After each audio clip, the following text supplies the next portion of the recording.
பரிசுத்தாவி நாமத்தினாலே ஆமென். ஜெபம் செய்வோம். மகா உன்னதங்களில் வாசமாக இருக்கிற எங்கள் அன்பின் தாப்பனே, நேற்றும் இன்றும் என்றும் மாறாதவரே, பூலோகத்தை அண்ட சராசரங்களை நீ படைத்து மனுஷர்களை உடைய சாயலாய் உண்டாக்கி இதை சாயல் இழந்து போன போது சொந்த குமாரனை ஏற்ற காலத்தில் அனுப்பி அவரத்த சிந்து மூலமாக எங்களை மீட்டுக் கொண்டு ஆண்டையை ரட்சித்து எங்களை ஆசீர்வதித்து அனுதினம் எங்களை பாதுகாத்து வழிநடத்தி ஆசீர்வதித்து வருவதற்காக நன்றி படைக்கிற சுவாமி. இந்த நாளில் கூட ஓய்வு நாளிலே உடைய தேவாலயத்தில் வந்து தொழுது முடியாத சூழ்நிலைகள் இருந்து வந்தால் நம்முடைய மக்கள் உம்மை வணங்குகிற ஒரு ஆவியை பெற்றிருக்கப்படினால் நாங்கள் இருக்கிற வாசஸ்தலங்களிலிருந்து உண்மை நாங்கள் நன்றி உள்ள இருதயத்தோடு கூட தொழுது கொள்ளும், பக்தி பரவசத்தோடு போய் தொழுது கொள்ளும், கர்த்தருடைய நாமத்தை மகிமைப்படுத்தி உன்னத பலத்தினால இடைகட்டப்பட்டு உங்களுடைய சாட்சிகளாக வாழ வளர எல்லா விதமான கிருபைகளை தந்து ஆசீர்வதிக்கிறார். ஆராதனை முழுவதும் பரிசுத்த ஆவியானுடைய ஆசீர்வாதத்திலே கற்றிடலாம். இயேசு கிறிஸ்து மூலம் எதிர்த்தாழ்வோடு கேட்கிறோம் நல்ல பிதாவே, ஆமென். நாம் யாவரும் நாளின் ஆராதனைக்கு ஆர்வ பாடலாக கடவுளுடைய நாம மகிமைக்காக 172வது பாமாலை சபையின் அஸ்திபாரம் நம் மீட்பர் கிறிஸ்துவே என்ற பாடலை நாம் யாவரும் பக்தி பரவசத்தோடு பாடி கர்த்தருடைய நாமத்தை மகிமைப்படுத்துவோமாக. 172வது பாமாலை. சபையின் அஸ்திபாரம் நம் மீட்பர் கிறிஸ்துவே, சபையின் ஜென்மோதாரம் அவரின் வார்த்தையே, தமான வாட்டியாக வந்ததை தேடினார், தமக்கு சொந்தமாக மாறித்ததை கொண்டார். தேசத்தார் சேர்ந்தாலும் சபை ஒன்றே ஒன்றாம், ஒரே விசுவாசத்தாலும் ஒரே ரட்சிப்புண்டாம், ஒரே தெய்வீக நாமம் சபையை இணைக்கும், ஓர் திவ்ய ஞானாகாரம் பக்தரை போஷிக்கும். புறத்தியார் விரோதம் பயத்தை உறுத்தும், உள்ளானவரின் துரோகம் இலேசப்படுத்தும், பக்தர் ஓயாத சத்தம் எம்மட்டும் என்பதா, ராவில் நிலைத்த துக்கம் காலையில் கடிப்பார், மேலான வான காட்சி கண்டாசீர்வாதத்தை, போர் ஓய்ந்து வெற்றி பெற்று சிறந்து மாட்சிமை அடையும் பரியந்தம் உழைப்பேரும், நீங்காத சமாதானம் பேசவை வாஞ்சிக்கும், என்றாலும் கர்த்தாவோடு சபைக்கு ஐக்கியமும், இளைப்போருவோரோடு இன்ப இணக்கமும், இப்பாக்கிய துயரோடு கர்த்தாவே நாங்களும் வீண்லோகத்தில் உம்மோடு தங்க கடாட்சியும். காலை ஆராதனை முறையை நாம் பின்பற்றி கடவுளை தொழுது கொள்வோமாக. கடவுள் ஆவியாக இருக்கிறார். அவரை தொழுது கொள்ளுகிறவர்கள் ஆவியோடும் உண்மையோடும் அவரை தொழுது கொள்ள வேண்டும். நம்முடைய பிதாவாகிய கடவுளாலும் கர்த்தராகிய இயேசு கிறிஸ்துவினாலும் உங்களுக்கு கிருபையும் சமாதானம் உண்டாவதாக. இது கர்த்தர் உண்டு பண்ணின நாள், இதிலே களி கூர்ந்து மகிழ கடவோம். கடவுள் ஒளியாக இருக்கிறார். அவரில் எவ்வளவு பேரும் இருளில்லை. அவர் ஒளியில் இருப்பது போல நாமும் ஒளியிலே நடந்தால் ஒருவரோடு ஐக்கியப்பட்டிருப்போம். அவருடைய குமாரனாகிய இயேசு கிறிஸ்துவின் ரத்தம் சகல பாவங்கள் நீக்கி நம்மை சுத்திகரிக்கும். திரியேக கடவுளை போற்றுவோமாக. எங்கள் தந்தையாம் கடவுளே, உமது வல்லமையாலும் ஞானத்தாலும் எல்லாவற்றையும் படைத்து உமது குமாரனை எங்கள் இரட்சகராக தரும்படி உலகத்தில் அன்பு கூர்ந்திரியமை போற்றுகிறோம். குமாரனாம் கடவுளே, பாவத்தை தவிர்த்து எல்லாவற்றிலும் எங்களைப் போல் மனிதனாகி எங்கள் பாவங்களுக்காக ஒப்புடுபட்டு எங்கள் நீதிக்காக உயிர்த்தேவரையை போற்றுகிறோம். பரிசுத்த ஆவியானவராகிய கடவுளே, எல்லா உண்மைக்குள்ளே எங்களை வழி நடத்தி கடவுளின் அன்பை எங்கள் நெஞ்சில் பொழிகிறவரையும் போற்றுகிறோம். பிதா, குமாரன், பரிசுத்த ஆவியாகிய கடவுளே, உமக்கே காலம் எல்லா புகழும் மகிமையும் உண்டாவதாக. ஆமென். பாவரிக்கை. நமக்கு பாவமில்லை என்போமானால் நம்மை நாமே வஞ்சிக்கலாவோ. நமக்குள் உண்மை இல்லை. நமது பாவங்களை அறிக்கையிட்டால் பாவங்களை நமக்கு மன்னித்து எவ்வித அநீதமும் நீக்க நம்மை சுத்திகரிப்பதற்கு அவர் நம்பத்தக்க ஒரு நீதி உள்ளவர். கடவுள் ராஜ்யம் சமீபித்திருக்கிறது. மனம் திரும்பி சுவிசேஷத்தில் நம்பிக்கை வைகள். நமது பலவீனங்களுக்காக பரிதவிக்க முடியாத பிரதான ஆசாரியர் நமக்கிறார்கள். எல்லா விதத்திலும் நம்மை போல் சோதிக்கப்பட்டும் பாவம் இல்லாத பிரதான ஆசாரியரே நமக்கு இருக்கிறார். ஆக நாம் யாவரும் இருக்கிற இடங்களிலே நம்முடைய தனிப்பட்ட பாவங்களே ஆண்டுடைய சமூகத்திலே அறிக்கை செய்வோமாக. பொதுவான பாவரிக்கை ஜெபத்துக்கு முன்பதாக நம் தனிப்பட்ட பாவங்களை அறிக்கை செய்வோம்.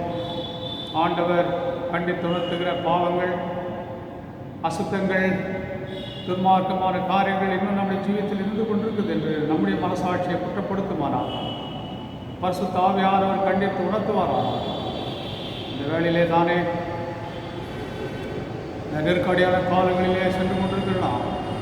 நாம் கர்த்தருக்கு உகந்த அல்லாத அனைத்து காரியங்களையும் விட்டு வைத்து கடலோடு ஒப்புரவாகி இந்த நெருக்கடியான காலங்களை எளிதாக தேவ ஒத்தாசையோட அன்புகளோடு நாம் கடந்து செல்ல தேவன் எல்லா விதமான கிருபையை தந்திருந்தாங்க. தேவன் தன் பாவங்களை மறைக்கிறன் வாழவிட மாட்டான். அவைகளை அறிக்கை செய்து விட்டு விடுகிறோனோ இரக்கம் பெறுவார் என்று வேதவசனம் மிக தெளிவாக எச்சரிக்கிறதல்லவா. அவை மௌனமான நிலையிலே அதற்கென்று நாம் கருத்தா ஒரு சில மணித்துளிகள் செலவிடுவோமாக.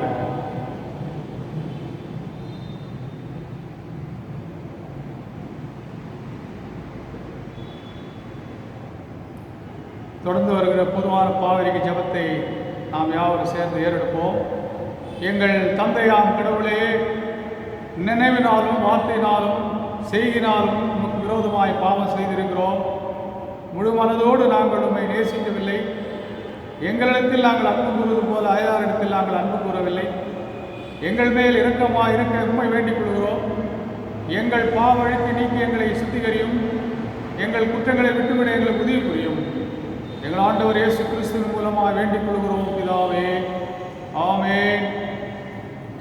சர்வ வல்லமையும் மிகுந்த இரக்கமும் உள்ள ஆண்டவர் மன்னிப்பையும் பாவ நிவர்த்தியையும் நமக்கு கட்டளிட்டருளி வாழ்க்கையை சீர்படுத்துவதற்கான காலத்தையும் நமது பரிசுத்தாவின் கிருபையும் தேற்றுதலையும் தந்தள்ளுவாராக. ஆமென். ஆண்டவரை துதியுங்கள், அவர் நாமம் துதிக்கப்படுவதாக.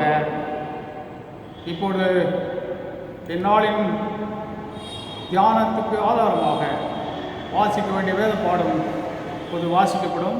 இன்றைய தியானத்திற்கு ஆதாரமாய் கொடுக்கப்பட்ட வேத பகுதி எபிரேயர் 13ஆம் அதிகாரம் வசனம் 1 துவங்கி 6 வரை வாசிக்க கவனமாய் கேட்போம்.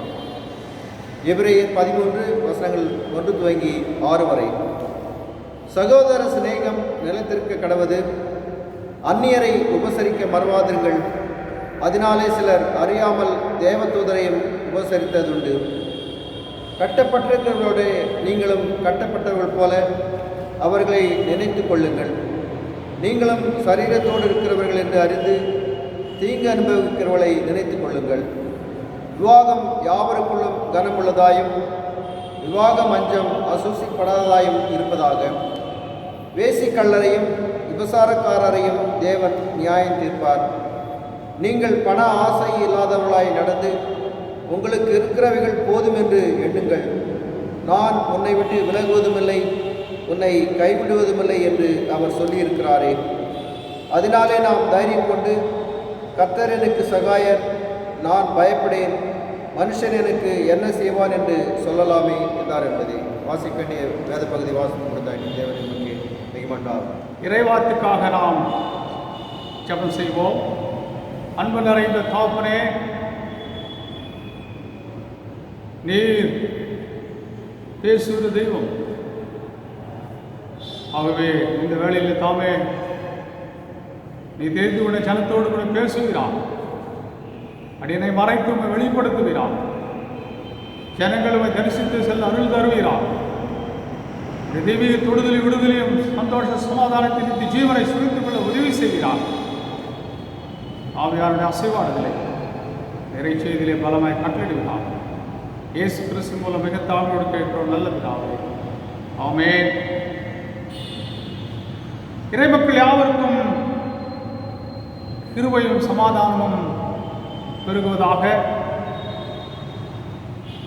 இன்றைக்கு கண்ணுக்கு தெரியாத கொரோனா வைரஸ் என்கிற நிமித்தம் உலகம் எங்கும் அச்சத்தில் ஆழ்ந்திருக்கிறதை நாம் பார்க்கின்றோம். இந்த கண்ணுக்கு தெரியாத வைரஸ் நாம் எதிர்கொள்ள வேண்டுமானால் இந்த காலகட்டங்களிலே நம்முடைய கண்களுக்கு புலப்படாத இருக்கிற நம்மதிலே அசைவாடி கொண்டிருக்கிற பூலோகமெங்கும் அசைவாடி கொண்டிருக்கிற சிற்றிப்பின் போது ஜலத்தின் மேல் அசைவாடி கொண்டிருந்த பரிசுத்த ஆவியானவர் தாமே அவருடைய பிள்ளைகளுடைய வாழ்க்கையிலே ஆட்கொள்ளப்பட்டவராக இந்த கண்ணுக்கு தெரியாத வைரஸை எதிர்கொள்ளவும் மேற்கொள்ளும் வாழ்க்கையிலே ஜெயமெடுக்கும் எல்லா விதமான கிருபை வரங்களை நமக்கு கட்டளையிடுவாராக.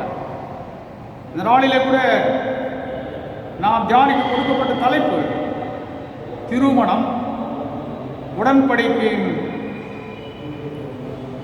கொண்டாட்டம் என்று நமக்கு கொடுக்கப்பட்டுள்ளது. திருமணம் உடன்படிக்கையின் கொண்டாட்டம் என்ற தலைப்பு நமக்கு தியான பொருளாக கொடுக்கப்பட்டுள்ளது. இன்றைக்கு உலகத்திலே திருமணத்தை குறித்து ஒரு உயர் சிந்தனை என்னவென்றால், திருமணங்கள் சொர்க்கத்தில் நிச்சயிக்கப்படுகின்றன என்று சொல்லப்படுகிறது. அது மட்டுமல்ல, 1000 காலத்து பயிர் என்றும் சொல்லப்படுகிறது. விதமாக திருமணங்களை குறித்து திருமணத்தை குறித்துதான் ஒரு உயர் சிந்தனை இந்த பூ உலகத்திலே நாம் கேட்கின்றோம். அது மட்டுமல்ல, கடவுள் திருமணத்தை குறித்ததான ஒரு உயர் சிந்தனை வேதாகமத்திலிருந்து நாம் பார்ப்போமானால், ஆதியில மனுஷனை தேவர் சிருஷ்டித்தார், அவளை ஆணும் பெண்ணுமாக சிருஷ்டித்தார், அவளை தேவ சாயலாகவே சிருஷ்டித்தார் என்று சொல்லி பார்க்கிறோம். அத்துடன் தொடர்ந்து வேதாகமத்தை பார்க்கின்றோம். மனிதன் தனிமையாக இருப்பது நல்லதல்ல, ஏற்ற துணை உண்டாக்குவேன் என்று திருவுளம் பற்றி மற்றதை பார்க்கிறோம். அத்துடன் கடவுள் இணைத்ததை மனிதன் பிரிக்காதிருப்பானாக என்று திருவுளம் பற்றுகிறதை கூட நாம் பார்க்கிறோம். ஆகவே இந்த திருமணத்தை குறித்ததான கடவுளுடைய உயர் சிந்தனையை நாம் பார்க்க, உயர் திட்டத்தை நாம் அறிந்து கொள்ள முடியும். இந்த பூலகத்திலே காணப்படுகிற மனுஷர்கள் இந்த திருமணத்தை குறித்ததான ஒரு உயர் சிந்தனை இல்லாமல் அநேக வேளைகளிலே தவறி போகிறதை பார்க்கிறோம். இயேசு கிறிஸ்துவானவர் கூட இந்த திருமணத்தை குறித்து அவர் உரையாடி கொண்டிருந்த போது அங்கே வந்த சிலர் அவரிடத்தில் இப்படியாக கேள்வி கேட்டார். இதோ மோசே தள்ளுதல் சீட்டை கொடுத்து மனைவியை தள்ளிவிடலாமா என்று கேட்கிறார். கடவுளுடைய திட்டம் வேறு, மனுஷனுடைய திட்டம் வேறு விதமாக இருக்கிறதை பார். பிரிந்து செல்லுகிறதை குறித்து பேசுகிறார். ஆகவே கடவுள் அந்த இடத்துல மிக தெளிவாக சொல்லுகிறார். கடவுள் அவர்கள் திருமணத்திலே அவர்கள் ஒரே மாம்சமாக இருக்கிறார்கள். அவள் இருவர் அல்ல ஒருவராக இருக்கின்றார்கள் என்று சொல்லப்படும் போது அவள் மீண்டும் ஒரு கேட்கிறார்கள், மோசே எங்களுக்கு கட்டளையிட்டு இருக்கிறாரே, சில வேளைகளிலே தள்ளுதல் சீட்டை கொடுத்து தள்ளிவிடலாம் என்று கேள்வி கேட்கிறார். மோசையே கொடுத்திருக்கிறாரே, சட்டமே சொல்லுகிறது என்று சொல்லி அப்போது மீண்டுமாக அதனுடைய விளக்கத்தை கொடுக்கிறார். உங்களுடைய கடிதத்து நிமித்தம் அப்படியாக இந்த நாளிலே கொடுக்கப்பட்டது. இறுதி கடிதத்து நிமித்தம் என்று கடிந்து கொள்கிறது பார். ஆகவே திருமணத்தை குறித்துதான கடவுளுடைய உயர் சிந்தனை, பொல்லாத மனுஷனுடைய சிந்தனை அவர் தவிடுபொடியாக்கி அவர்கள் ஆண்டவர் கணவனும் மனைவியுமாக கடவுளுடைய சன்னிதானம் இணைக்கப்பட்டவர்கள். அவர்கள் இந்த உலகத்தில் உயிருள்ளவரை அவர்கள் இரண்டரை கலந்திருக்கிறவர்களாக, ஒன்றரை இருப்பவர்களாக, தேவ நாமத்தை மகிமைப்படுத்துவர்களாக இருக்க அவள் அழைக்கப்படுகிறார். இன்றைக்கு சங்கீதம் 127 மற்றும் இந்த நாளிலே கொடுக்கப்பட்ட மற்ற வேத பகுதிகளை கூட நாம் மையமாக கொண்டு தியானிக்க இருக்கிறோம். சங்கீதம் 127, ஆதியாகமம் 2 18-25, எபிரேயர் 13:1-6 மற்றும் மத்தேயு 19:3-6 போன்ற வேத வாக்கியங்கள் கூட நமக்கு இந்த நாளைய தியானத்துக்கு அடிப்படையாக கொடுக்கப்பட்டுள்ளது. நாளில் ஒரே ஒரு பகுதி மட்டும் வாசிக்கப்பட்டாலும் மீதி இருக்கிற பகுதிகளை கூட நாம் இந்த சிந்தனைக்கு நாம் கையாளுவோம். அப்படியாக நாம் தியானிக்கும் போது சங்கீதம் 127 குடும்பத்தை குறித்ததான வேதாகம் என்ன போதிக்கிறது என்று சொல்லி நாம் பார்க்கிறோம். மனுஷர்கள் குடும்பங்களை ஸ்தாபிக்கிறார். பட்டணங்களை கட்டி எழுப்புகிறார். மனுஷர்கள் குடும்பங்களை ஸ்தாபித்தாலும், மனுஷர்கள் பட்டணங்களை கட்டி எழுப்பினாலும், அங்கே தேவன் இல்லை என்று சொன்னால், அங்கே கர்த்தர் என்று இல்லை என்று சொன்னால், எல்லாமே வீண் விருதா என்று சொல்லப்படுகிறது. அது சங்கீதம் 127 தெளிவாக சொல்லப்படும். கர்த்தர் வீட்டை கட்டாராயில் அதை கட்டுவது பிரயாசம் விருதா. கர்த்தர் நகரத்தை காவலாளர்கள் அதை காக்கிறது விருதா. ஆகவே இந்த வசனங்களிலே நாம் மிக தெளிவாக தெரிந்து கொள்கிறோம். கடவுள் இல்லாத எந்த ஒரு குடும்பமும், கடவுள் இல்லாத எந்த ஒரு தேசமும் அது நிலைத்திருக்க மாட்டாது. அங்கே கலகங்களும் திகில்களும் நாசங்களும் மோசங்களும் அங்கே ஏற்படுவதற்கு அதிகமான வாய்ப்புகள் இருக்கின்றன. ஆகவே கடவுளை நாம் எந்த விதத்திலும் விட்டுவிடாதபடிக்கு மிக ஜாக்கிரதையாக நம்முடைய வாழ்க்கையிலே இருக்க அழைக்கப்படுகிறோம். இன்றைக்கு எத்தனையோ துறைகளை மனுஷனிடத்திலே கொடுத்திருந்தாலும் ஒரு சில துறைகளை ஆண்டவருடைய கரத்திலேயே அவர் வைத்திருக்கின்றார். அந்த துறை என்னவென்று சொன்னால் சமாதானம். அவரே தம் பிரியமானவனுக்கு நித்திரை அளிக்கிறார். பீஸ் ஆஃப் மைண்ட், ஒரு சாந்தி சமாதானம் என்கிற காரியம் ஆண்டவருடைய கரத்திலிருந்து மனுஷர்களுக்கு, அவரை நம்பி இருக்கிறவர்களுக்கு, அவரை தேடுகிறவர்களுக்கு, உறுதியை பற்றி கொண்டவர்களுக்கு அவருடைய கரத்திலிருந்து கடந்து வருகிறதை நாம் பார்க்கிறோம். இன்னைக்கு ஒருவேளை நாம் ஒரு கட்டில வாங்கலாம், ஆனால் தூக்கத்தை வாங்க முடியாது. புத்தகங்களை வாங்கலாம், அரிய அரிய புத்தகங்களை, ஆனால் ஞானத்தை வாங்க முடியாது. நாம் பணத்தை கொண்டு மருந்துகளை வாங்கலாம், ஆனால் ஆரோக்கியத்தை வாங்க முடியாது. இவைகளெல்லாம் ஆண்டவருடைய கரத்திலிருந்து வருகின்ற ஒன்றாக இருக்கின்றது. ஆகவே குடும்பத்தை குறித்து வேதாகம் மிக சிறப்பாக எடுத்துரைக்கின்றது. கடவுள் ஒரு குடும்பத்தில் இருந்தாக வேண்டும், இருந்தால் மட்டுமே அங்கே அனைத்தும் இருக்கும். அந்த வீடு கட்டப்படும், அது பாதுகாக்கப்படும், அது சமாதானத்தில் நிறைந்திருக்கும். விதமாக நாம் சங்கீதம் 127 குடும்பத்தை குறித்ததான ஒரு போதனையை நாம் கேட்கிறோம். அடுத்தது ஆதியாகமம் 2:18 25 வரை நாம் பார்ப்போமானால் கேள்விகள், சில தீர்வுகளும் அர்த்தங்களும் இங்கே பார்க்கலாம். குடும்பத்தில் இருக்கின்ற காரியங்களை அங்கே மிக தெளிவாக சில காரியங்களை அறிந்து கொள்ள முடியும். மனிதன் தனிமையாக இருப்பது நல்லதல்ல, ஏற்ற துணையை நான் உண்டாக்குவேன் என்று சொல்லி பெண்ணை அவர் உருவாக்கி மனிதத்தில் கொடுக்கின்றார். எல்லா சிருஷ்டிப்புக்கும் கடைசியாக ஒரு பெண்ணை படைக்கின்றார். அப்பொழுதுதான் இந்த முழு படைப்பும் ஒரு பெண்ணின் நிமித்தமாக அங்கு நிறைவு பெறுவதை பார்க்கிறோம். ஃபுல்னஸ் இன் கிரியேஷன் பார்க்கிறோம். சரி, ஏன் பெண்ணை மனிதனுடைய விழாவிலிருந்து எடுத்து படைத்தார், உருவாக்கினார் என்று சொல்லி பார்க்கும்போது விதமாக வியாக்கியானம் செய்யப்படுகிறது. ஒருவேளை பெண்ணானவள் மனுஷனுடைய காலிலிருந்து எடுக்கப்பட்டிருப்பானால் காலுடைய எலும்பிலிருந்து அவள் ஒருவேளை அடிமையாக நடத்தப்பட்டது கூடும். ஒருவேளை மனுஷனுடைய தலையிலிருந்து, தலை எலும்பிலிருந்து எடுத்து உருவாக்கப்பட்டிருப்பானால் ஒருவேளை ஒரு தலைகணம் பிடித்த ஒருவளாக இருந்திருக்கக்கூடும் என்று தியானிக்கப்படுகிறது. ஆனால் விழா எலும்பிலிருந்து ஒரு பெண்ணானால் உருவாக்கப்படுகிறாள் என்று சொல்லப்படும் போது விதமாக தியானிக்கப்படுகிறது. கணவனுக்கு அது உற்ற ஒரு தோழியாக இருக்கும்படியாக தான்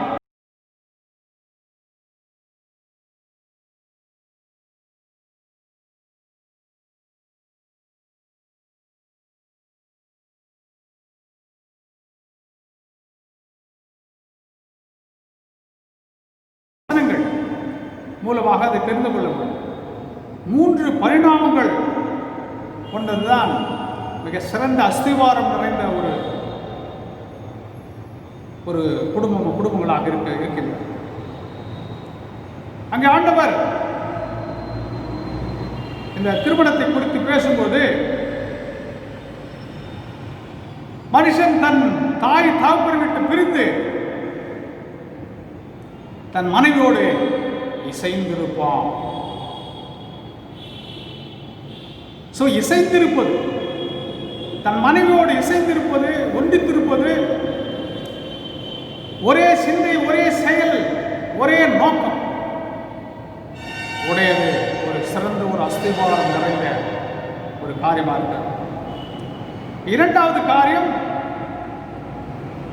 இந்த உலகத்தில் இருக்கிற எல்லா காரியத்துக்கும் மேலாக ஒருவர் மதித்து நடப்போம் என்று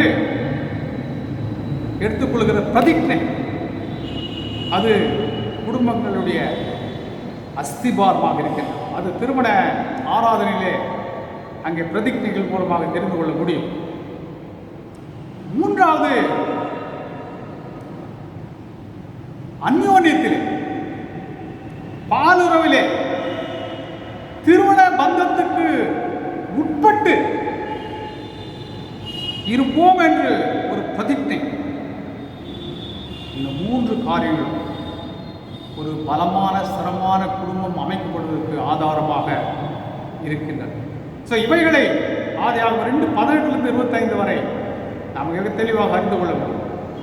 அதைத் தொடர்ந்து நாம் தியானிப்போம். ஆனால் எபிரேயர் 13:1-6 அங்கே மிக சிறந்த அறிவுரைகள் திருமணத்தில் இணைக்கப்படுகிற குடும்பத்தாருக்கு கொடுக்கப்படுவதை நாம் பார்க்கிறோம். பொதுவாக கொடுக்கப்பட்டாலும் குறிப்பாக திருமண தம்பதிகளுக்கு மிக சிறப்பான ஒரு போதனையாக இருக்கிறது. சகோதர சிநேகத்திலே நிலைத்திருங்கள், அந்நியரை உபசரிக்க மறவாதிருங்கள், உபத்திரப்படுகளை நினைத்துக் கொள்ளுங்கள் என்று மிக சிறந்த போதனை கொடுக்கப்படுகிறது. சகோதர சிநேகம், குடும்ப உறவுகளை அவர்கள் பேணி பாதுகாக்கும். கணவன் மனைவி தன்னுடைய குடும்பம் என்ற சிறிய வட்டத்துக்குள்ளே வாழ்கிறவர் அல்ல,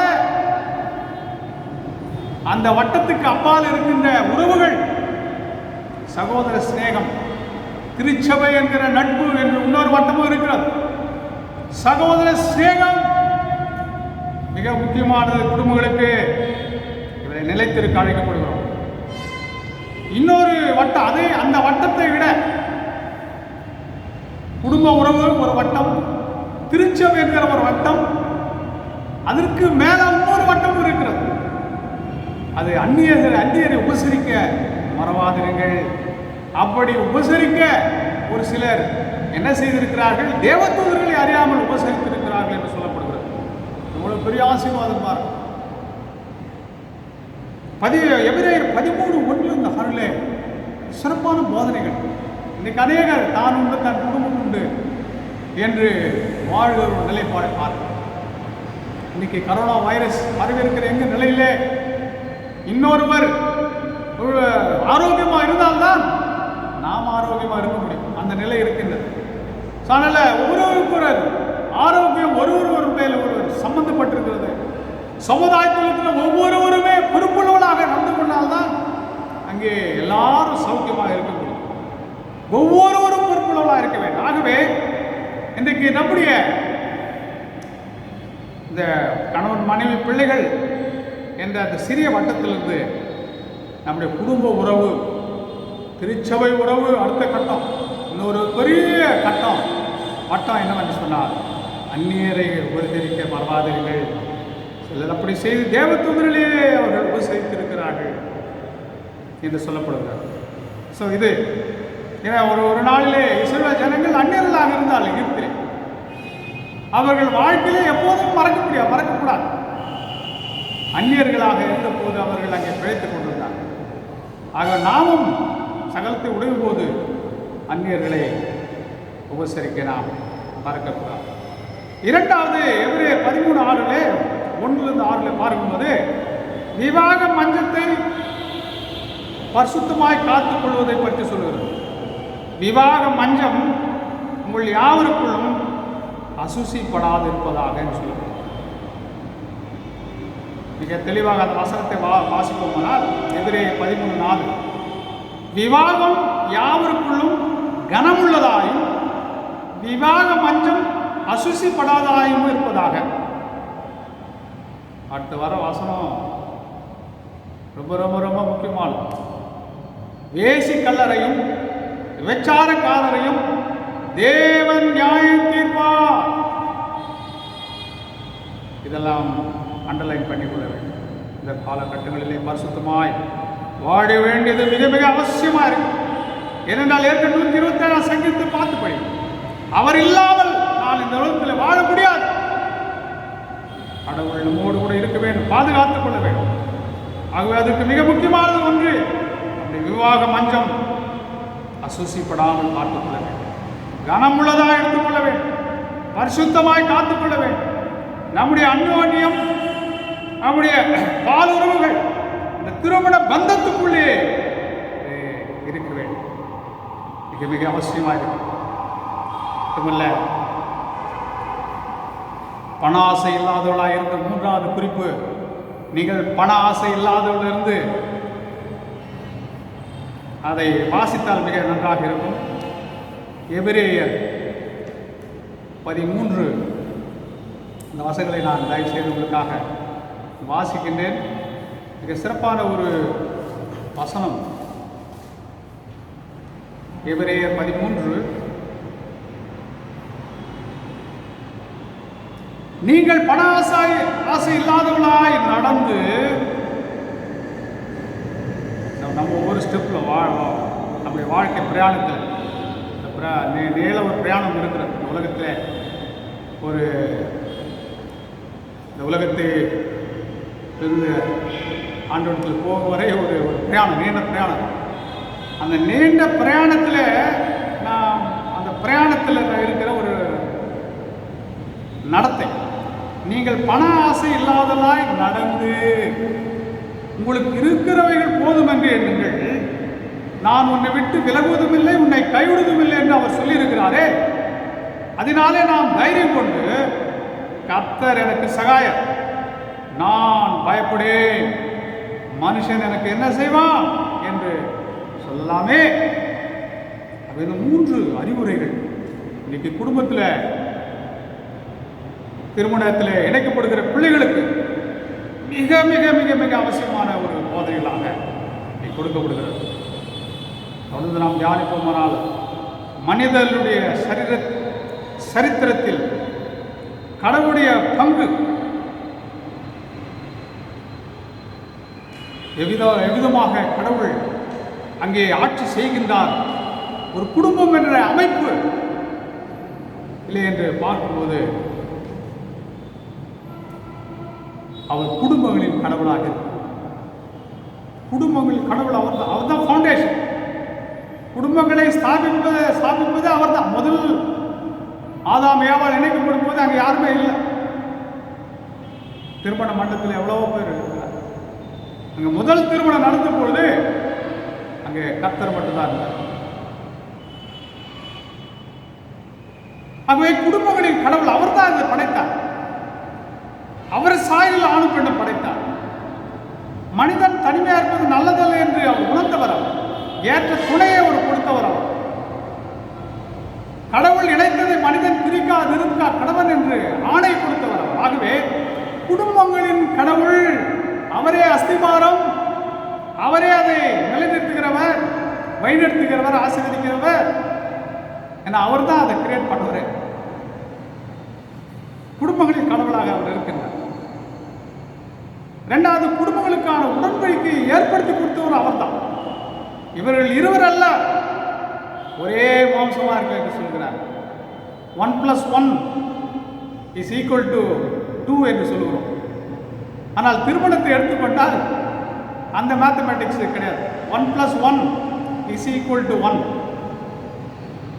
ஆகவே இருவர் அல்ல, இவர் ஒரே மாம்சமாக இருக்கிறார். ஆகவே தகப்பனை தாய் விட்டு பிரிந்து இவர்கள் அவன் மனைவியோடு இசைந்திருப்பான். கடவுள் இணைத்ததை மனிதன் பிரிக்காதிருக்க கடவுள். இந்த உடன்படிக்கை ஏற்படுத்தி கொடுத்தவர் கடவுள். குடும்பங்களை ஆசீர்வதிக்கிறவர் கடவுள். 127 சங்கீதத்தில் அதை இதெல்லாம் நான் நினைவூட்டுகின்றேன். ஏற்கனவே தியானத்துக்கு தான். பட் இருந்தாலும் மீண்டுமாக கடவுள் எவ்விதமாக அவர் ஃபவுண்டேஷனாக இருந்து அதன் திட்டங்களை வகுத்து கொடுத்து அந்த குடும்பங்களை ஆசீர்வதிக்கிறவராக இருப்பார் என்பதை நாம் மீண்டும் அசை போட்டுக் கொள்வோம். 127 சங்கீதத்தில் குடும்பங்களை ஆசீர்வதிக்கிறவர், அவர் கட்டுகிறவர், அவர் பாதுகாக்கிறவர், அவர் தான் சமாதானத்தை கொடுக்கிறவர். கடைசியாக பார்ப்போம்னால், உலக சரித்திரத்தில் திருமணம் என்கிற ஒரு சாக்கிரமம், திருமணம் உலக சரித்திரத்தில் மிக முக்கிய பங்கு வகிக்கிறது. தொடக்கம் சரி, முடிவும் சரி, ஒரு திருமணம் என்கிற ஒரு காரியத்தில் தான் அமைந்திருக்கிறதை பார்க்கணும். அதனால திருமணம் என்பது எவ்வளவு வேறுபட்டது என்பதை நாம் அறிந்து கொள்ள முடியும். அதாவது ஆதியிலே பார்ப்போம்னால் ஆதாம் ஏவாள் திருமணம் மனிதனுடைய சரித்திரத்தில் இடையிலே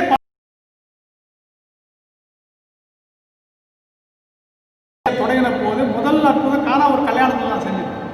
யோசித்து பாருங்கள், திருமணம் எவ்வளவு கர்த்தருக்கு பிரியமான ஒன்று. யோசித்து பாருங்கள், கடைசியில் இந்த உலகம் முடிவு போவதும் திருமணத்தில் தான். இன்னைக்கு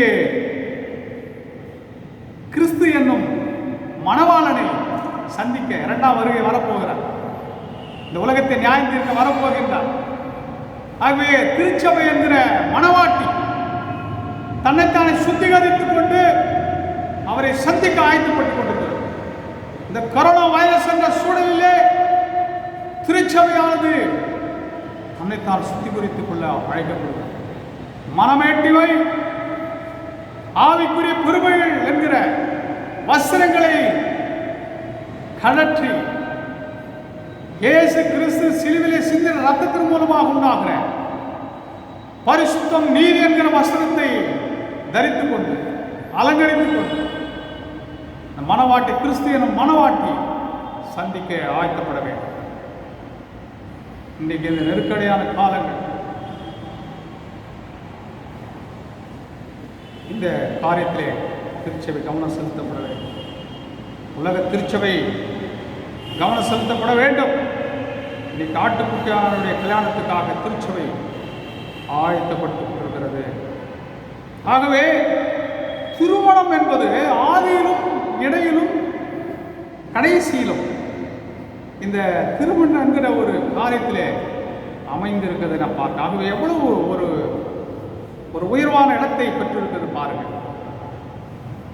இறுதியாக முடிவுரையாக இன்னைக்கு ஏன் அதிகமான விவாகரத்துகள், அதை கூட நாம் யோசிக்க வேண்டும். ஏன் விவாகரத்துகள் நடைபெறுகின்றன? கடவுள் உண்டாக்கினது எஸ், இந்த குடும்பத்தை கடவுள் தான் கணவன் இணைகிறார்.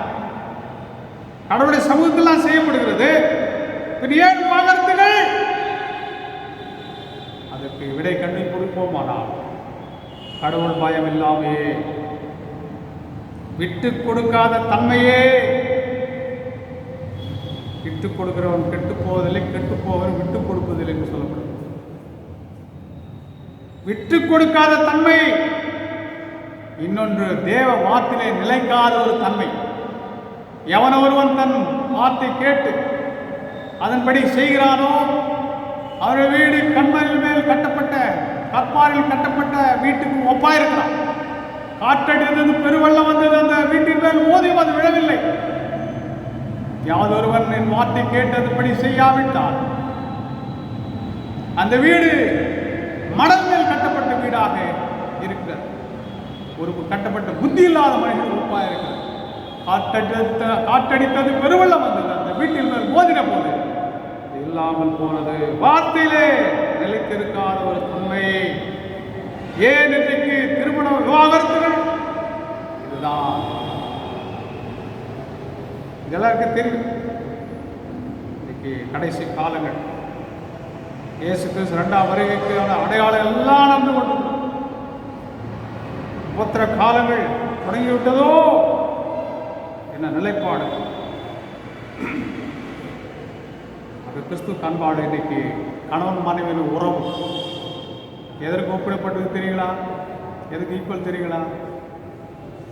கடவுள் மனிதனுக்கு இருக்கிற உறவு போன்றது. அது கடவுளுக்கு மனிதனுக்கு இருக்கிற உறவு மிக முக்கியமானது. அதனால இயேசு சிலுவையிலே ரத்தத்தை சிந்தி மனுஷனை கடவுளோடு உருவாக்கினார். இந்த ஈக்குவல் இம்பார்ட்டன்ட் கணவன் மனைவியுடைய உறவு உங்களுக்கு சமமானது. இன்னைக்கு ஒருவேளை திருமணத்தில் இணைக்கப்பட்டிருக்கிற பிள்ளைகள் தண்ணீரை போல ஒரு ருசி இல்லாமல் உங்களுடைய வாழ்க்கையில் இருக்கின்றீர்களா? அது ஒரு ருசி நிறைந்த ஒரு குடும்பமாக மாற்றப்பட வேண்டுமா? அப்படியாக இயங்கிக் கொண்டிருக்கிற அநேக குடும்பங்கள் இருக்கின்றனவா? அந்த கூட்டத்தில் நீங்கள் இருக்கிறீர்களா? யாராவது அதுக்கு தீர்வு இருக்கிறது. ஆதியிலே நடந்த ஒரு திருமணம், இறுதியிலே நடக்கப் போகின்ற ஆட்டுக்குட்டியான திருமணம், அதுக்கு இடையிலே ஒரு திருமணம், முதல் அற்புதம் செய்யப்பட்ட ஒரு கல்யாணத்தில் அந்த தீர்வை கண்டுகொள்ள முடியும். திராட்சரசம் குறையப்பட்ட போது அங்கே தண்ணீரை கற்றாடிலே நிரப்ப சொல்கிறார். அதை ருசி நிறைந்த ஒரு திராட்சரசமாய் மாற்றி அங்கே பரிமாறுபடி கொடுக்கப்படுகிறது. ருசி நிறைந்த ஒரு திராட்சரசம் மாறுகிறது. கிறிஸ்துவ கண்பார்ந்தவர்களே, வெளிப்படுத்துகிற விசேஷம் 3:20 மீண்டுமாக எத்தனையோ முறை பிரசங்கத்தில் குறிப்பிட்டது. இதோ வாசற்படி நின்று நான் கதவை தட்டுகிறேன். எவன் ஒருவன் என் சத்தத்தை கேட்டு கதவை திறந்தால் நான் அவனிடத்திலே பிரவேசிப்பேன், அவனோடு போஜனம் பண்ணுவேன், அவனும் என்னோடு கூட போஜனம் பண்ணுவான். அவரை அழைப்பதுதான் ஒரே தீர்வு. அந்த வசனத்திலே மிக தெளிவாக புரிந்து கொள்ளும். இயேசுவை அழையுங்கள். இயேசுவே உள்ளத்தில் வந்துவிடும் அப்பா, என் இருதய சிங்காசனத்தில் நீ அமர்ந்துவிடும். நீர் ஒருவர் ஏக சப்தாதிபதியாக என்னை ஆட்சி செய்தீர்கள். நீ வழிநடத்தும் அப்பா. இயேசு கிறிஸ்து ரத்தத்தினால உச்சந்தளம் உள்ளங்கால் வரை கழுவப்பட்டுள்ளார். அவரை அழையுங்கள், அவர் வருவார். இன்னைக்கு எகிப்து தேசத்தில் சங்காரத்தோடு கடந்து சென்று போது அங்கே ஆட்டுக்குட்டி ரத்தத்தை நிலைக்கால்கள் மேலே வாசல் நிலைக்கால் பூசப்பட்டு போகுது. அங்கே அந்த குடும்பங்கள் அங்கே பாதுகாக்கப்பட்டன. இன்றைக்கு இது அவசியமாக இருக்குது. இயேசுவை உச்சந்தாலும் உள்ளங்கால் வரை ரத்தத்தினால கழுவும் ஆண்டவரே, நீர் உள்ளத்திலே வாரும் தங்கீரும் ஆட்கொண்டு வழிநடத்தி கேளுங்கள். ஆண்டவர் உங்களை பொறுப்படுத்திக் கொள்ள மட்டுமல்லாம், இயேசு கிறிஸ்து விசுவாசி அப்போது நீ வீட்டால் ரட்சிக்கப்படுவது என்ற வசனத்தின்படி முழு குடும்பத்தையே அவர் ரட்சித்து, நோவாவின் குடும்பத்தை அவர் ரட்சித்துக் கொண்டிருப்பார். உங்களை ரட்சித்து நம்மை ரட்சித்து பரலோகத்திலே சேர்த்து நம்மை ஆசீர்வதிப்பாராம். இப்படி செய்ய கர்த்தத்தால் கிருபை செய்வாராம். ஜெபம் செய்யும். கிருபை நிறைந்த ஆண்டவரே, நீ மட்டும் கூட எங்களோடு கூட நீ இடைப்பட்டு தயவுக்காய் ஸ்தோத்திரம். பரிசுத்த ஆவியானவர் தாமே எங்களை தொடர்ந்து பொறுப்படுத்தி நடத்தும். ஆசீர்வதி. இயேசு கிறிஸ்து மூலம் வேண்டிக் கொள்கிறோம் பிதாவே, ஆமென். தேவனுக்கே துதியும் கனமும் மகிமையும் உண்டாவதாக. வாக்குத்தத்த வசனம் வெளிப்படுத்தல் விசேஷம் 22ஆம் அதிகாரம் 12ஆம் வசனம், பக்கம் 355. இதோ சீக்கிரமாய் வருகிறேன், அவனவனுடைய கிரிகளின்படி அவனவனுக்கு நான் அளிக்கும் பலன் என்னோட கூட வருகிறது. இயேசு கிறிஸ்து மணவாளனாக சீக்கிரம் வரப்போகிறார். அவரை சந்திக்க ரட்சிப்பு என்னும் விளக்கு, பரிசுத்த ஆவி என்னும் எண்ணெய் அபிஷேகத்தை பெற்று ஆயத்தப்படுவோம். மற்றவர்களையும் நாம் ஆயத்தப்படுத்துவோம். நம் கிரியைகளுக்கு தக்க பலனை அவர் வருகையில் நமக்கு அளிப்பார். இயேசு கிறிஸ்துவின் ஈடு இணையற்ற நல்நாமத்திலே வாலாஜா தூயவான் திருச்சபையார் அனைவருக்கும் அன்பின் வாழ்த்துக்களையும் வணக்கங்களையும் குருசேகர குழுவின் சார்பாக அன்போடு தெரிவித்துக் கொள்கிறோம். திருச்சபையின் அன்பு உள்ளங்கள் இந்த வாரத்திலும் வருகிற வாரத்திலும் பிறந்தநாள் மற்றும் திருமண நாள் கொண்டாடி இருக்கின்ற ஒவ்வொரு அன்பு உள்ளங்களையும் திருச்சபையின் சார்பாக வாழ்த்துகின்றோம். இந்த இக்கட்டான கொரோனா வைரஸ் தாக்கலிலிருந்து நம்மை பாதுகாத்து வருகின்ற நம் தேவாதி தேவனுக்கு உள்ளத்தின் ஆழத்திலிருந்து துதிப்போம், நன்றி சொல்வோம். தொடர்ந்து ஜெபியுங்கள். இந்த இக்கட்டான சூழ்நிலை விரைவிலே மாறுபடியாக நாம் மீண்டுமாக ஜெபிப்போம். இந்த வேளையிலும் நம்மை உற்சாகப்படுத்தி வருகின்ற நமது ஆயர் ரெவரண்ட் வி. பால்ராம் கென்னடி அவர்களுக்கும், பொருளர் திரு எஸ். ஆபரகம் அன்பழகன் அவர்களுக்கும் மற்றும் குருசேகர குழுவினர் அனைவருக்கும் அன்பின் நன்றிகளை தெரிவித்துக் கொள்கிறோம். மற்றும் இந்த ஒவ்வொரு வாரமும் ஆராதனையை ரெக்கார்டிங் செய்து அதை ஒளிபரப்பி வருகின்ற குருசேகர குழு உறுப்பினர் திரு ஜே. பிரதீப் ஜாசு அவர்களுக்கும் அன்பின் நன்றிகளை தெரிவித்துக் கொள்கிறோம். நன்றி. இப்போது செயலாளர் அவர்களுடைய அறிவிப்புகளை தொடர்ந்து ஒரு சில காரியங்களை இறை மக்கள் சமூகத்தில் வைக்க விரும்புகின்றேன். இறை மக்களின் குடும்பங்களில் ஒரு சில குடும்பங்கள் தங்களை அன்பார்ந்தவர்களை இழந்து பரிதவிக்கும்படியான சூழ்நிலைகள் ஆகிய துக்கத்தோடு காணப்படுகிற குடும்பங்களுக்கு தேவத்தாமை உலகம் தரக்கூடாத தேவ ஸ்மாதம் அவருடைய உள்ளங்களை நிரப்புவாரா என்று சொல்லி உங்களுக்காக நான் இரண்டு செய்கின்றேன். அந்த இறக்கம் பாராட்டுவாராக. தொடர்ந்து கரோனா பிரச்சனைகளுக்கு தீர்வு கண்டு தேவாலயங்கள் திறக்கப்படவும், இறைமக்கள் ஆண்டவரை தொழுது கொள்ளவும், அவருடைய திருப்பணிகள் நிறைவேறவும், இறைமக்கள் தனி ஜபங்களிலே குடும்ப ஜபங்களிலே தொடர்ந்து சோர்ந்து போகாமல் ஜபிக்க முடியாது, திறப்பின் வாசலில் ஜபிக்க முடியாது, கருத்தோடு ஜபிக்க முடியாது. அன்போடு கூட கேட்டுக்கொள்கிறேன்.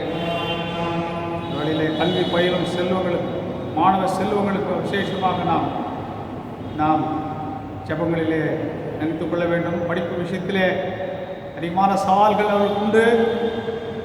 ஆன்லைன் படிப்புகள் போன்றவைகள் இன்ட்ரடியூஸ் பண்ணப்பட்டு வருகின்றன, அறிமுகப்படுத்தப்பட்டு வருகின்றன. பிள்ளைகள் அதை அப்படிப்பட்ட ஒரு புதுவிதமான கல்வி கற்பதற்கு அவர்களை பணிகொள்வதற்கு ஏதுவான ஞானம் அவளுக்கு கொடுக்கப்பட வேண்டும்.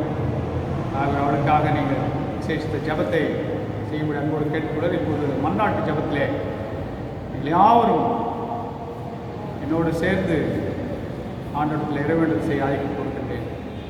இப்போது கேட்ட சத்தியத்துக்காக நாம் ஆண்டவரத்தில் இறைவேண்டல் செய்வோம். மன்றாட்டு ஜபத்தை ஏறெடுப்போம். ஒவ்வொரு மன்றாட்டு ஜபத்துக்கு பிற்பாடும் கர்த்தாவே எங்கள் ஜபத்தை கேட்டரும் என்று ஆண்டவரத்தில் கிறிஸ்துவ குடும்பங்கள் ஆண்டவரில் செழிப்படைய வேண்டும்.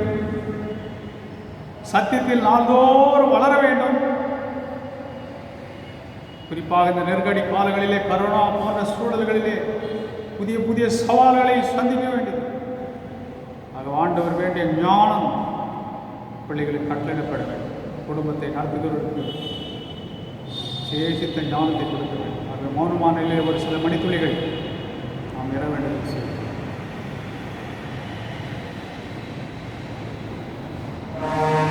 கர்த்தாவே எங்கள் ஜபத்தை கேட்டவர். கோவிட்-19 கரோனா வைரஸ் பரவுதல் வேகமாக எங்கும் அதிகரித்து கொண்டே தான் இருக்கிறது. மக்கள் அச்சப்பட்டு கொண்டே இருக்கிறார். அதிகரிக்க நம்முடைய ஜப நேரத்தையும் அதிகரித்து வேத தியானங்களே அதிகமாக செலவிட்டு நாம் ஆண்டு கால பொருளாதார இருக்கிறபடி நாளை காலத்தை பிரயோஜனப்படுத்திக் கொள்ளுங்கள் என்று வேதவாசம் சொல்லுகிறபடினால் இந்த காலங்களை அப்படியாக தொடர்ந்து ஆதாயப்படுத்திக் கொள்வோம்.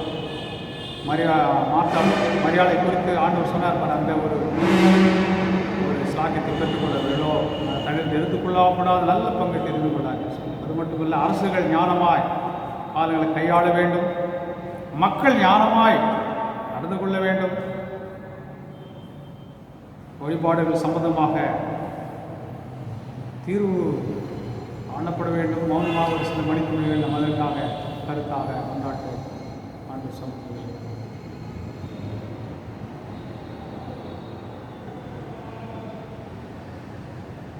கர்த்தாவே எங்கள் ஜெபத்தை கேட்டது. இந்த காலகட்டங்களிலே வாழ்வாதாரங்கள் இழந்து, வேலை இழந்து, கஷ்டம் நஷ்டம் போராட்டம் என்று பல நிலைகளிலே அவதிப்பட்டுக் கொண்டிருக்கிறார்கள். இந்த காலகட்டங்களிலே திருச்சபையின் பங்கு மிக மிக முக்கியமானது. அதை அறிவித்துக் கொண்டேதான் வந்து கொண்டிருக்கு. கஷ்டத்தில் இருப்போரை நினைவு கூற வேண்டும். எபிரேயர் வசனங்களில் அதுதான் அதங்களை பார்க்க அல்லல் படுகளோடு நீங்களும் கஷ்டப்படுகளோடு நீங்களும் அடையாளப்படுத்திக் கொள்ள என்று சொல்லுங்கள். ஆகவே திருச்சபை ஏதோ ஒரு வகையிலே உலக திருச்சபை அல்லல் படுகிற மக்களோடு கூட அடையாளப்படுத்திக் கொள்ள ஆண்டவரை அன்பை வெளிப்படுத்துவதற்கு இந்த காலகட்டங்களை மேம்படுத்தி மௌனமான ஒரு நிலையை சொல்லும் பணிப்புலிகள் ஆண்டவர்களை கொண்டாட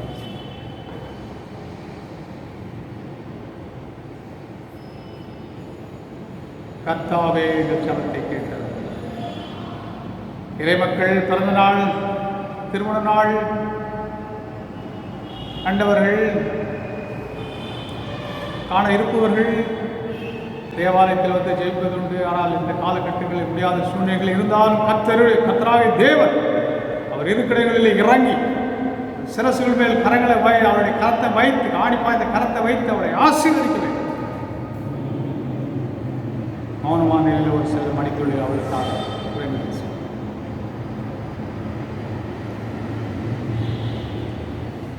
கர்த்தாவே ஜெபத்தை கேட்க. இந்த நெருக்கடியான காலங்களிலே அதிகமாக பாதிக்கப்படுபவர்கள் நாம் நினைத்துக் கொள்ள வேண்டும். பெரியோர், வயதில் முதியோர்கள், சிறு பிள்ளைகள், பெண்கள், குடும்ப தலைவர்கள் புதிய புதிய சவால்களை எதிர்கொள்ள வேண்டியது. கடவுள் ஞானம் கொடுக்க வேண்டும், சுகத்தை பலனை ஜீவனை கொடுக்க வேண்டும். எளிதாக இந்த காலங்களை எதிர்கொள்ள வேண்டும், ஜெயிக்க வேண்டும். எந்த சேதங்களும் நாசங்களும் மோசங்களும் கடவுளுடைய பிள்ளைகளிடத்தில் வராதபடி கர்த்தர் காக்க வேண்டும். கருத்தோடு ஆண்டவருக்கு ஜெபம் செய்ய முடியுமானால் கண்களிலே கண்ணீரை விட்டு, அப்பா உங்களுடைய மக்களை உங்களை நம்பி இருக்கிற பிள்ளைகள் உண்மையே நம்பி இருக்கிறார் பூர்ண சமாதானத்தை காத்துக் கொள்கிறோம் என்று கண்ணீர் விட்டு ஜெபிக்க முடியாது. கர்த்தர் இறக்க திருச்சி மக்களை காத்துக் கொள்ள இறக்கப்பா மௌனமான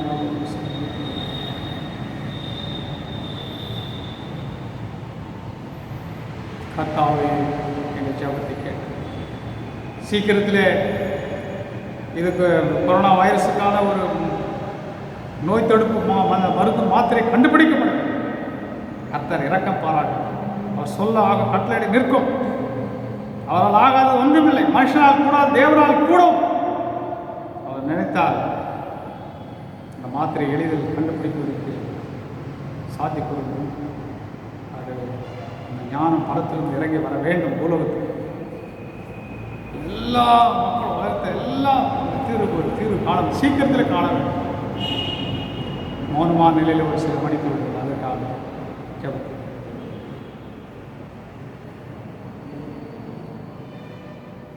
கர்த்தாவே எங்கள் ஜெபத்தை கேட்டது. பொதுவான ஜெபத்திலே கலந்து செல்வோம். அன்பு நிறைந்த தாப்பனே, இந்த வேளையிலே விசேஷித்ததுமாக திருச்சிய மக்களுக்காக வேண்டிக் நிற்கின்றப்பா, இறங்குவீரா இறங்குவீரா இறங்குவீரா.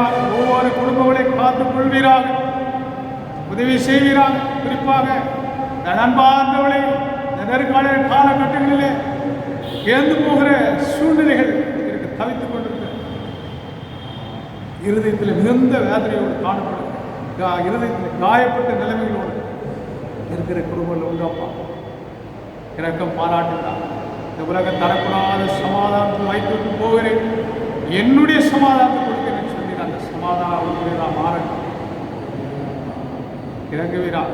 உங்கள் இருதயம் கலங்காது இருப்பதால் தேவனிடத்தில் விசுவாசமாக, என்னிடத்தில் விசுவாசமார்கள் என்று எங்களிடத்திலே பேசுகிறவராக இப்படிப்பட்ட வசலை கொண்டு எங்கள் பேசும் உதவி செய்யும். வேளையிலே கூட அவப்பனே உண்மையிலே பெரிய மக்கள் ஆண்டவரே துக்கத்தோடு துயரத்தோடு வேதனையோடு பல துன்பங்களோடு பல போராட்டங்களோடு பல பிரச்சனைகளோடு மன கிளேசங்களோடு நிம்மதி இல்லாமல் காணப்பட கண்ணீரோடு காணப்பட பிள்ளைகள் யாராவது இருப்பாரால் இந்த சனப்போதிலே நீர் எழுப்பி யானை பாய்ந்த கரத்தை இந்த பிள்ளைகள் சிறசிருந்து வைத்து ஒரு தெய்வீக தொடுதலையும் விடுதலையும் சந்தோஷ சமாதானத்தை நித்திய ஜீவனை கட்டுகிறார். ஆலயத்தை முற்றிலுமாக இறைவன்களை ஒப்புக்கொடு செய்யும். ஆலய நிர்வாகத்திலே இருந்து வரைக்கும் ஸ்தோத்திரம். ஆய செயல் பொருள் குருசேர் உறுப்பினர்கள் ஆசிரியர் இயேசு கிறிஸ்தன் போல வேண்டிக் கொள்கிறோம். ஜீவன நல்லதாகும். ஆமென். பரமனில் இருக்கிற எங்கள் பிதாவே, நீ நாமம் பரிசுத்தப்படுவதாக, உடைய ராஜ்யம் வருவதாக, உடைய சித்தம் பரமனிலே செய்யப்படுவது போல பூமியில் செய்யப்படுவதாக. வேண்டிய அன்புள்ள ஆகாரத்தை எங்களுக்கு தாரும். எங்கள் கடனாளிகளுக்கு நாம் மன்னிக்கிறது போல எங்கள் பாவ குற்றங்களை எங்கள் மன்னித்தருளும். எங்களை சோதனைக்கு பிரவேசிக்க பண்ணாமல் தீவிர எங்களை ரட்சித்துக் கொள்ளும். ராஜ்யமும் வல்லமையும் மகிமையும் என்னென்னைக்கு உம்முடையதே. ஆமென். ஆண்டவராக இயேசு கிறிஸ்துவின் கிருபையும் பிதாவாகிய தேவனுடைய அன்பும் பரிசுத்த ஆவியின் ஐக்கியமும் வழிநடத்தலும் ஆசீர்வாத நன்மைகளும் விசேஷமாக ஆண்டவருடைய ஆணி பாய்ந்த கருத்திலிருந்து உடைய பிள்ளைகளுக்கு கடந்து வருகிற சுகமும் பலனும் ஜீவனும் தீர்க்காயுசு நிறைவாக நம் அனைவரோடு இங்கே என்ற சதா காலம் தங்கியிருக்கிறார். ஆமென். என் ஆத்துமாவே கர்த்தரை ஸ்தோத்திரி, என் முழு உள்ளபடி பரிசுத்த நாமத்தை ஸ்தோத்திரி. என் ஆத்துமாவே கர்த்தரை ஸ்தோத்திரி, கர்த்தர் செய்த சகல உபகாரம் இராதே. ஆமென். கர்த்தர் உங்களோடு இருப்பாராக, அவர் ஆவியோடு இருப்பாராக. சமாதானத்தோடு ஜீவனம் பண்ணுங்கள். கர்த்தருடைய நாமத்தினாலே. எல்லாருக்கும் நன்றி. கர்த்தர் ஆசீர்வதிப்பார்.